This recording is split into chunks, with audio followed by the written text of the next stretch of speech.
मैंने खोजना शुरू किया तो पता चला भारत में सबसे ज्यादा गाय का कत्ल भारत की सरकार कर रही है, मुसलमान नहीं कर रहे हैं। और इस देश में ऐसे कई मुस्लिम समाज हैं जिनको मैं जानता हूं जो गाय को वैसे ही पालते हैं जैसे आप पालते हैं।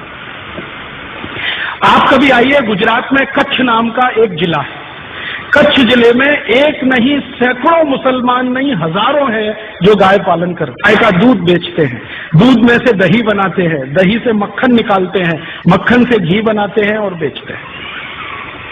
आप राजस्थान में आइए, बीकानेर, जैसलमेर, बाड़मेर, ये तीनों जिलों में एक नहीं हजारों मुसलमान हैं जो गाय पालते हैं, गाय का दूध बेचते हैं, दूध में से मक्खन बनाते हैं, फिर घी बनाते हैं और धंधा करते हैं।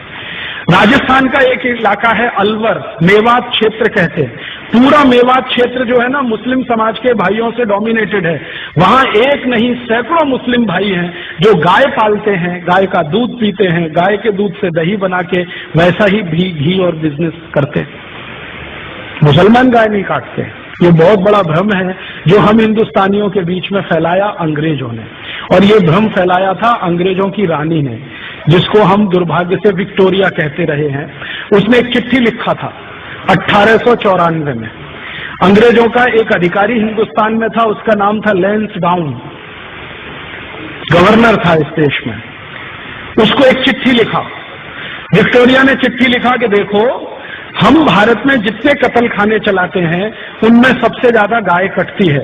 ये भारत के हिंदुओं को पसंद नहीं है क्योंकि ये उनकी अधिष्ठात्री है, माने हम उसको पूजनीय मानते हैं, मातृ समान मानते हैं। हिंदुओं को पसंद नहीं है और वास्तव में मुसलमान भी नहीं पसंद करते गाय को मारना और उसको खाना। गाय तो हमारे लिए काटी जाती है, माने अंग्रेजों के लिए काटी जाती है। अब भारत में हिंदू और मुसलमान कभी एक हो गए और गाय बचाने में लग गए तो हमारी सरकार नहीं चलेगी भारत में। इसलिए तुम एक काम करो कि जितने कत्ल खाने चल रहे हैं गाय काटने के लिए, उनमें मुसलमानों की भर्ती कर दो और हिंदुओं को बताओ कि गाय देखो मुसलमान काट रहे हैं।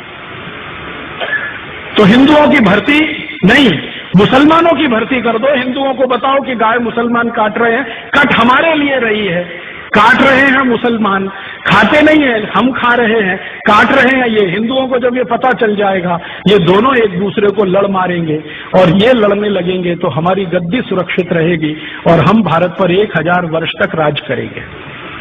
ये विक्टोरिया की चिट्ठी है, लैंसडाउन को 1894 में लिखी गई। इस चिट्ठी से पढ़कर मेरे समझ में आ गया कि पॉलिटिक्स क्या है इस देश में। पॉलिटिक्स ये है कि गाय कटे अंग्रेजों के लिए और लड़ते रहे हिंदू मुसलमान।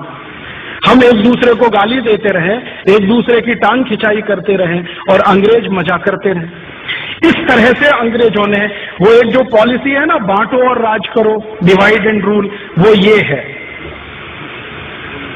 तो इस डिवाइड एंड रूल में हमको फंसाया, गाय को कटवाया और एक दो नहीं करोड़ों गाय को कटवाया इस देश में। एक कत्ल खाना जो कलकत्ता से शुरू हुआ, धीरे धीरे भारत के हर कैंट एरिया में फैल गया। 350 कैंट एरिया अंग्रेजों ने स्थापित किए, 350 कत्ल खाने बना दिए। गांधी जी इन्हीं की खिलाफत करते थे अंग्रेजों के जमाने में। गांधी जी को बार बार लगता था कि ये कत्ल खाने बंद होने चाहिए। और गांधी जी के पहले एक और बहुत महान व्यक्ति हुए इस देश में जिनको बहुत पीड़ा होती थी इन कत्ल खानों के चलने से। उनका नाम था स्वामी दयानंद सरस्वती, जिन्होंने आर्य समाज की स्थापना की। उन्होंने तो अपने जीते जी एक फौज तैयार कर दिया गोरक्षा के लिए। स्वामी दयानंद सरस्वती ने एक संगठन बना दिया जिसका नाम आर्य समाज, आज तक जीवित है। 125 वर्ष पुराना संगठन है, कांग्रेस से भी पुराना संगठन है। कांग्रेस जो राजनीतिक दल है ना, उससे पहले का ये आर्य समाज है। इसका एक ही काम था, गोरक्षा करना।